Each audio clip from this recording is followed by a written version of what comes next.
What in the world? How is it almost 2023? Can you believe it? I am so looking forward to a new year.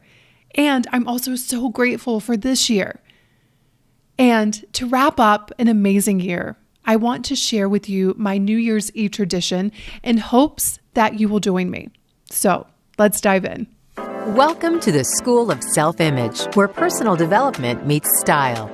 Here's your hostess, Master Life Coach, Tonya Leigh.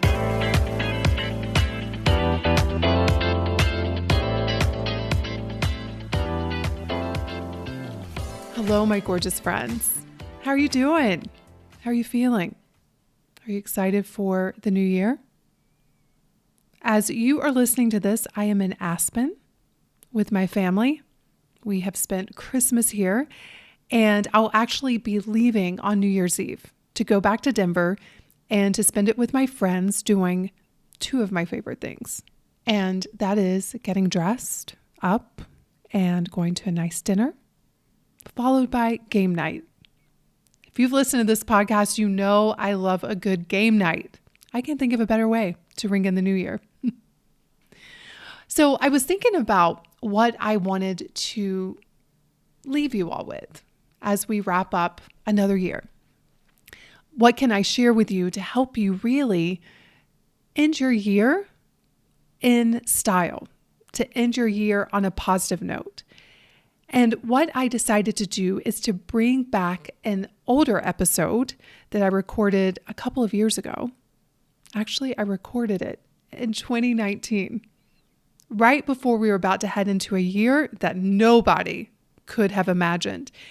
And what's really crazy is that in this podcast, I share my New Year's Eve tradition. This is something I have been doing for years.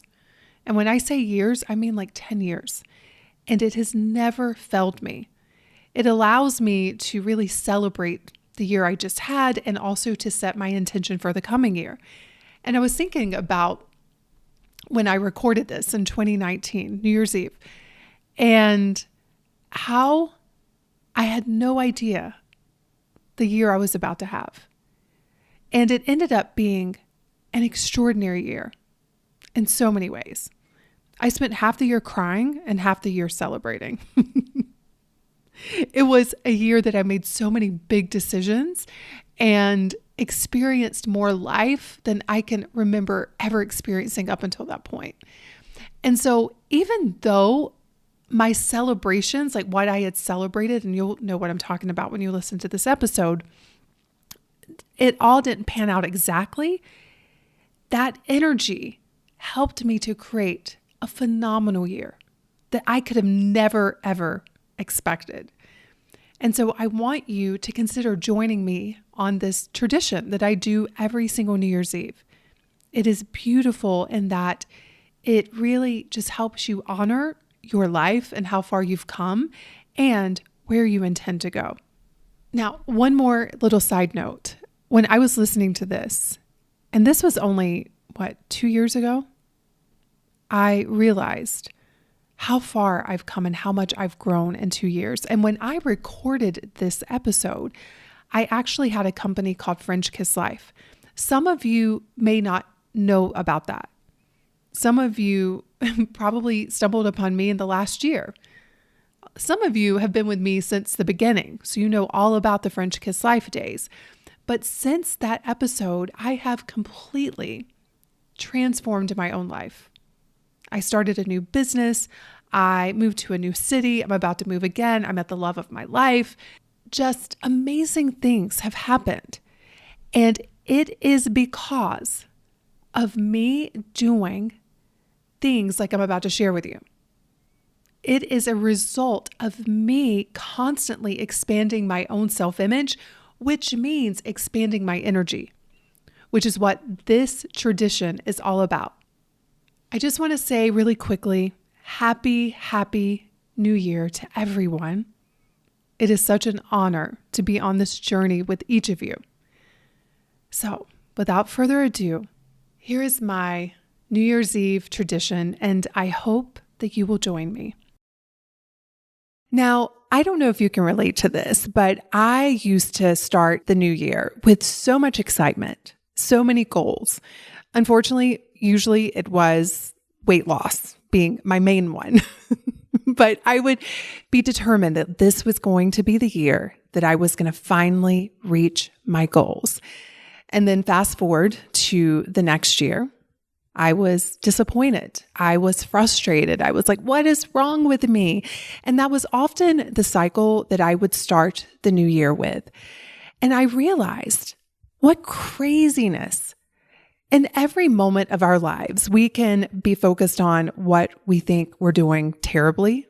We can be focused on what went wrong. We can focus on all the bad things that happened. But I want you all to understand that you can equally find things to celebrate, find things to focus on that feels good. And I want us to enter into 2020 with an energy of celebration because again, when you celebrate life, I promise you, life will start to celebrate you back. So in episode 57 of the French Kiss Life podcast, I talk about the 2 questions I ask every New Year's Eve. It's a tradition that I've been doing for many years, and it's such a fun way to end the year and to kick off the new one. But I've added another question to the mix. And so on this podcast, I'm going to go over those 2 questions plus the one that I've added to the mix that really helps me to look upon my year and glean the gifts, as well as prepave for the coming year and what it is that I want to create. So this entire process is all geared towards helping me get into a good feeling state, because I've said it many times on the podcast, but the reason why you want anything is because of the feeling that you think having that thing will give you. And the more you can practice getting into that feeling state, the more likely you are going to be to attract it and to show up in such a way to create that result that you want for yourself. So the way that I go about this exercise is I journal it. And then also on New Year's Eve, I gather with my closest friends and we go through this tradition together. It's so fun. And of course, I love to get dressed up. Shocking, I know, but it's just so much fun to be in the spirit of wrapping up a year and then stepping into a new one. And so for you, maybe grab your journal and go through these 3 celebrations. And then on New Year's Eve, if you want to get some friends together and do it with them as well, again, it will just change the energy. It will set you up to step into 2020 with clarity and excitement for what is to come. So the first celebration that I want you to think about is, what do you want to celebrate from this year? This is so important because typically most people are in such a hurry. We're in a hurry to get to the next goal, the next place, the next thing, the next year, that we don't just stop and take it all in and really celebrate the moments that have shaped us, celebrate what we've accomplished, celebrate all that's gone really well in our lives. And unfortunately, this happens because we think that our joy and our happiness is in that next moment. And so we're always chasing it. But what if you just stopped and celebrated your lives in this moment? Think about how good that would feel. And I've also seen women, especially, just discount all of their accomplishments. They don't want to talk about it. They think they're bragging and they're boastful. And I want you to know you've worked hard. You've created results in your lives. You've done incredible things this year. Even if you didn't hit all of your goals, so what? You get to decide what you make that mean, number one. I would just make it mean that you're a work in progress and you're always going to have goals. And you may or may not always hit them, but it doesn't matter. What matters is how you feel, and it doesn't feel good to rush through life and never just stop and take it all in. So I promise you, I've already started my list for my celebrations of this year. And honestly, you all, I'm just blown away. So much goodness this year. And it would break my heart if I didn't stop and just take it in. and thank God and the universe and all of the people and life itself for this incredible, incredible year. And so please promise me on New Year's Eve, you will just take a pause and look back over 2019 and glean the gifts, glean all that went well and right, your accomplishments, the beautiful memories, all of the goodness that you created and that this year offered you. Okay, the second celebration is the new one that I've added to the mix, and it's actually so much fun. When you hear me say this, you're gonna be like, what? That's fun? But it really, really is. I want you to celebrate your regrets and your mistakes from this year. There's a great passage by Neil Gaiman that says, I hope that in this year to come, you make mistakes, trying new things, learning, living, pushing yourself, changing your world. You're doing things you've never done before. And more importantly, you're doing something. So that's my wish for you and all of us, and my wish for myself. Make new mistakes. Make glorious, amazing mistakes. Make mistakes nobody's ever made before. Don't freeze. Don't stop. Don't worry that it isn't good enough or it isn't perfect. Whatever it is, art or love or work or family or life, whatever it is you're scared of doing, do it. Make your mistakes next year and forever. Amen. Hallelujah, Mr. Gaiman. This is amazing. I love it. But we're so afraid of making mistakes. And I want you to see mistakes as something to celebrate. It means you're going for it. It means you're living life out loud. It means that you are trying new things. You're learning and you're growing. And this year for me has been full of mistakes, and I am celebrating every single one of them. Just this morning, I was writing down my mistakes and my regrets from this year, and I realized that I am more proud of the failures and the mistakes than I am my successes, because I know the courage that it took me to actually go out there and try something and fail at it and still get back up and know that that is part of the process of creating. And I know how this holds so many of you back. You're afraid to fail. You're afraid to make mistakes. But what if you looked at them as something to celebrate, as something to be actually really proud of? Mistakes and failures are how you learn. I always think about little babies when they're learning to walk. They fall down so many times and they keep getting back up because I feel like intuitively they know that's how they're going to learn. That's how they're going to learn to walk. And their desire to walk is so great. They just keep getting up and they fall and they get up and they fall again. And they keep doing it until one day they're walking and they're like, oh, I'm a walker now. And that's what it's like to create what it is that you want. But a lot of you are so afraid to fail. You're so afraid to make a mistake that you hold yourself back. You don't do what is required to create what it is that you want.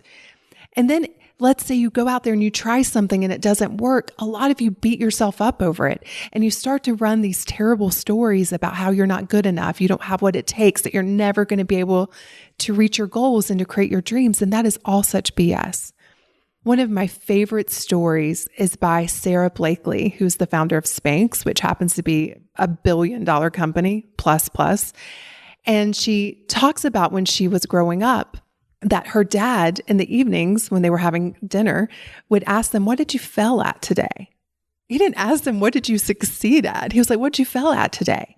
Because he wanted his kids to be so comfortable with failure because he knew that failure is the process to get to success. At the beginning of 2019, I chose CEO as my word of the year. And oh boy, what a year it's been. Full of so many mistakes.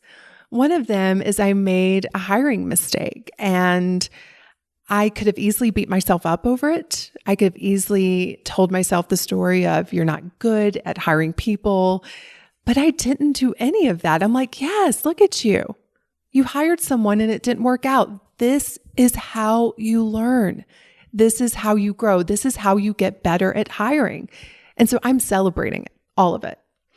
But the other part of this is that I want us to look at our regrets. So I will tell you, when it comes to regrets, I've been in two different camps. I used to spend my life just indulging in the misery of regrets. You all know what this is like. It's, oh, I wish it could be different. I wish I would have done things differently. If I could only go back and change it. And I would just live in this toxic state of just arguing with my past. And that is no fun. But then I discovered the world of personal development, and whoa, did my pendulum swing in the opposite direction, because I was hearing things like live a regret-free life, live life with no regrets. And I translated that into just ignore, just keep moving forward. Whatever you do, don't look back. And that's not healthy either. Now, I am a future-focused person, but I think the past can teach us a lot, and it's all in how you translate it. And so I think it's really healthy for us to take inventory of what regrets do we have, but don't indulge in them.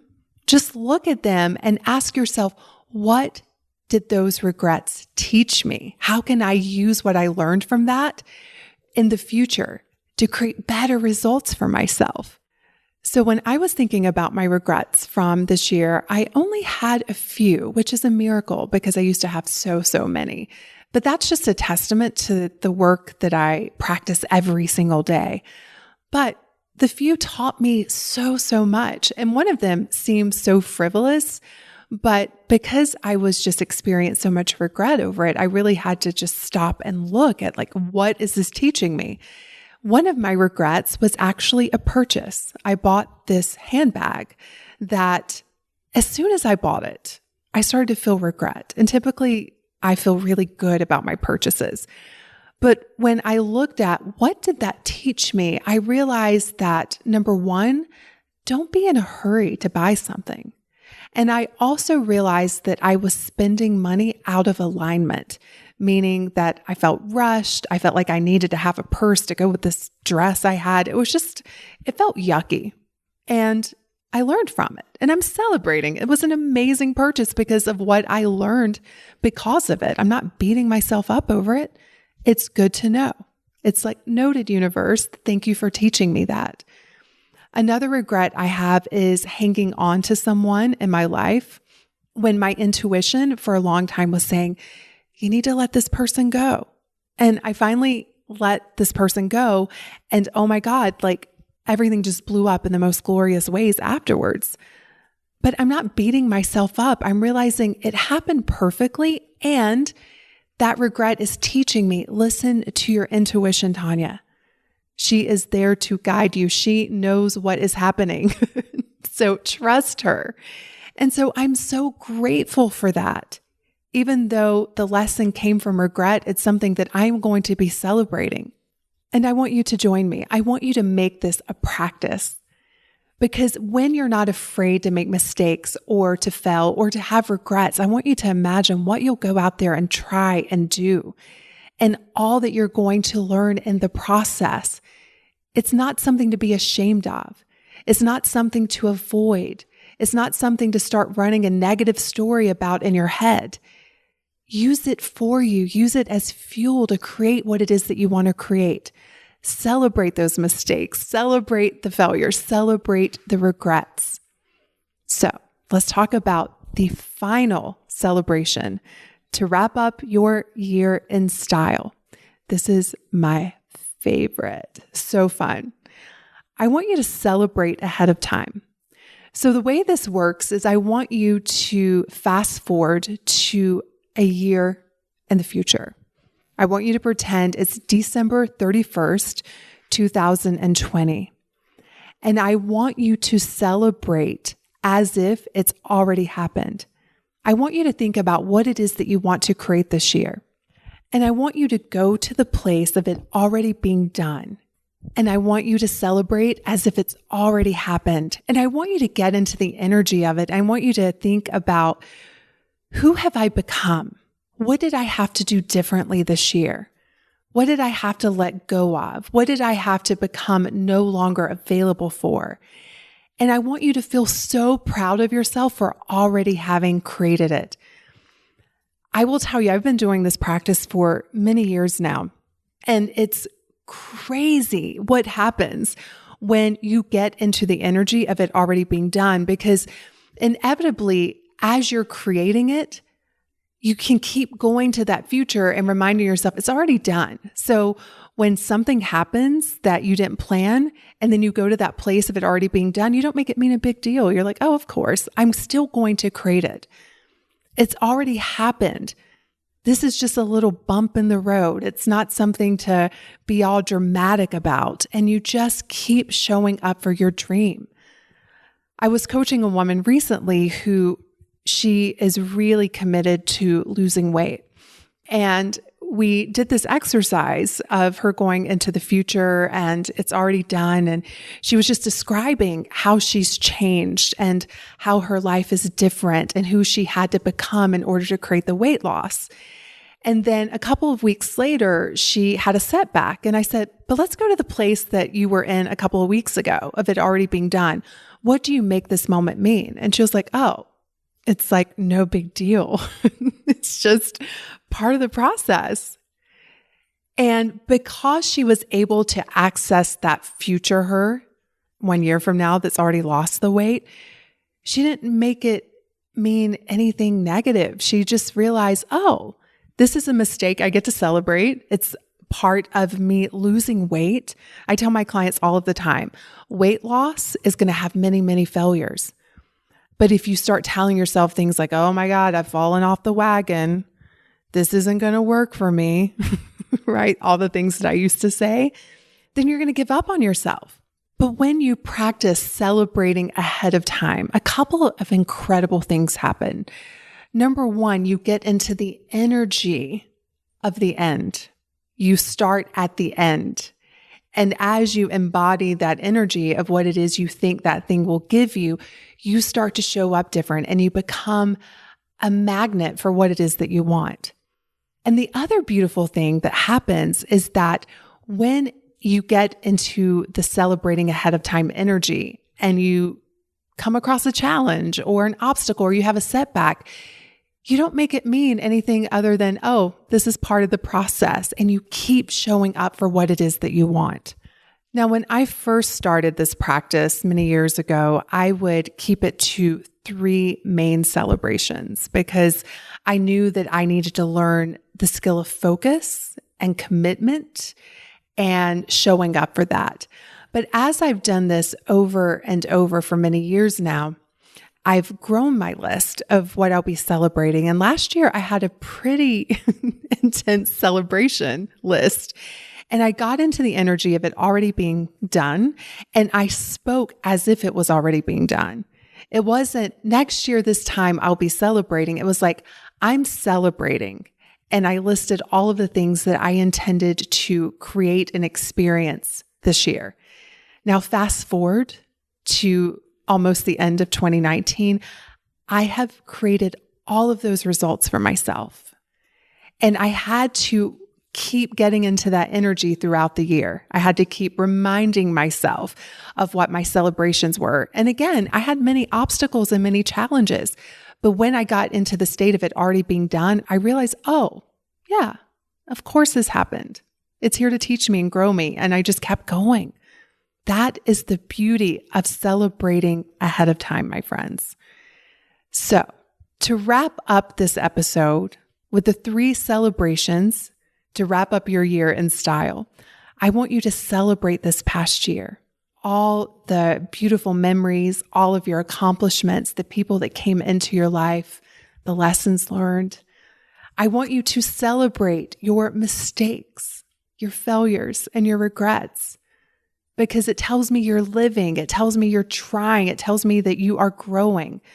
And it's not something to be ashamed of, but something to be super, super proud of, something to celebrate. And then I want you to go into the future, 1 year from now. And what will you be celebrating? And I want you to celebrate as if it's already happened. So, with that said, my friends, I am raising my flute to you and celebrating a beautiful year together and excited about what we are going to create. Cheers. Hey, have you grabbed your free copy of the School of Self-Image Manifesto? If not, what in the world? Head over to schoolofselfimage.com selfimage.com/manifesto and get a copy that teaches you how to think and show up in the areas of mindset, style, and surroundings so that you can transform your self-image.